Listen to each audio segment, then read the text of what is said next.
The Dow continues plummeting for a second day in a row after China announced new retaliatory tariffs against U.S. products. So can we take a look at the big board right now at the New York Stock Exchange? The Dow off 1,500 points, down 3.72% right now. So we're looking at well over a 7% loss in value just in 2 days. The NASDAQ and the S&P down as well, and this comes a day after the Dow saw its biggest single-day drop since 2020.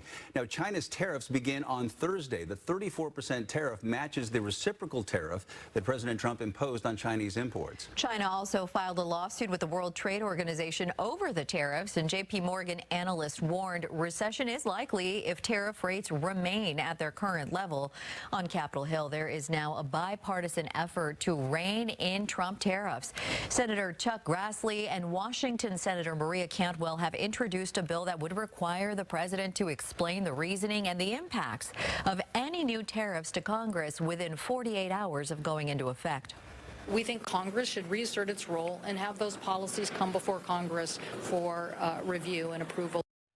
The proposed legislation also calls for new tariffs to expire after 60 days unless Congress approves them. And personal finances, of course, just top of mind as we continue worrying over a possible recession. And also watching the stock market just absolutely implode right now. Joining us now with strategies to best protect our money, financial planner Adam Powell is with us. Thank you so much for joining us. Good morning. Really important conversation to have right now. Are you just getting bombarded with questions from clients, and what kind of advice are you giving them? Yeah, I'm more getting questions from clients just about like, hey, just remind me that everything's okay. Especially in the world that I work in with financial advice for retirees. They pretty much have a plan, and we plan for events like this. Is everything okay? Well, that's a great crystal ball answer, right? I do jokingly say that my crystal ball broke yesterday, bad timing, but you know, things I think are still too soon to tell. The current administration is trying to do some flexing. Things are very volatile right now. The markets don't like this at all. And we don't even know what's going to happen next week. We've seen the current administration make sweeping changes and then make changes again days later. But right now, I would definitely be a wait and hold. There shouldn't be any panicking. So we see numbers like this. I mean, it is shocking, especially if you're somebody who's not working in this industry. You mentioned not to panic, but should we be looking to make any changes to our portfolios right now? Well, I would say the first thing you shouldn't do is make sweeping changes. It's not a time to rebalance your portfolio, but it is a time to maybe, well, it is a time to evaluate your portfolio, to look at it and say, you know, how am I? Am I diversified enough? Yeah. Am I heavy into one company or sector? Because that would mean that you might need help. You might be headed for a curve that you're not ready to take, and that would be devastating. Yeah. Now, on the upside, if we're buying stocks right now or contributing to our 401k, we're buying at a discount, right? Would you recommend buying this dip? Yeah, there is this opportunity for those that have cash to buy. Just this morning, I was doing some studying about this on my own personal finances. And you look for sometimes that, what I call the knife drop, this huge decline in the market. The question, again, is back to that crystal ball. You don't know when the knife's actually penetrated the ground and when to buy, because it may not be the bottom.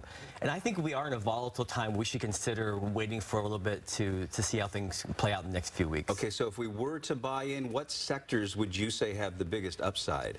Well, you got to look at what the current administration is investing in. You hear things like drill, baby, drill, other areas of energy sectors and so forth. I would keep an eye on those areas of where government dollars may be going and where promotions are looking to go, versus where we just came off of many years of sustainability, low coal, and outputs and so forth. So we talk about so-called black swan events, like the pandemic would have been one. And this sell-off, completely avoidable and self-inflicted, but yesterday we're seeing the biggest single-day loss since then. Would you classify this as a black swan event?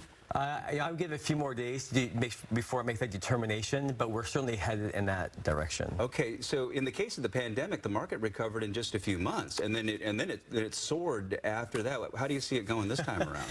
Yeah, I'm glad you mentioned that. I was looking at that. You know, the market it took 40 days and it recovered and it soared. Boy, I hope that is a repeatable opportunity again. But we look at the market over the past 100 years. It is very difficult to predict what's going to take place. But I would say that we need to look at what the administration is going to do in the next few weeks. And if it continues to go down, then we have a great buying opportunity.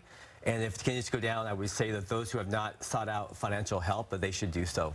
And we've been reporting that JP Morgan Chase now saying a recession is likely if the tariffs continue. So what do recessions typically mean for the market?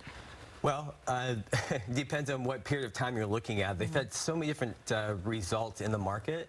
But typically, recession, you don't really know you're in it until it's 2 quarters behind you. So it's really a rear view mirror look. But we should be prepared for more volatility. We should be preparing ourselves for what our retirement looks like. We should be preparing ourselves for what even 5 years looks like in the market. And if there are those out there that are depending upon their dollars in the market for their financial living, they really should be making quick adjustments. So I've heard some people float a conspiracy theory that Trump is tanking the stock market on purpose to allow billionaires to buy up stocks for cheap.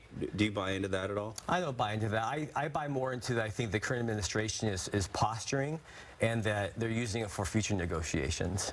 Okay, so you think future volatility is probably what we're dealing with here, and if we are invested, no sudden moves, no panic selling. Would you consider this a panic sell in some ways? I would not do any panic selling. The only time I think I would be in a panicking or have my palms begin to sweat is if I had just retired. Unfortunately, if I had just been laid off even, and in your later years, I would wonder what is going to happen to my finances that I'm depending upon for my retirement and moving forward. Do I have to go back to work? Those are many things that we faced in 2008 that is still hard to forget. And if we're in that type of environment again, we have to make sure that we are prepared for that. Now, when you talk about 2008 and the Great Recession, what did that mean for our markets? That was a long slog of stagflation and recession. It was. I mean, and that's, again, I believe it's too soon to make that prediction happening. But we look at trajectories and where we're headed. Again, it's all about preparation. And if these are some of the early signals that we're getting, and I would encourage people not to miss the signals. If you've been meaning to prepare and to maybe look at your portfolio, prepare for retirement, you haven't done it yet, this is probably the spark you need to get that done. I think that's probably smart. Yeah. Thank you so much for joining us this morning.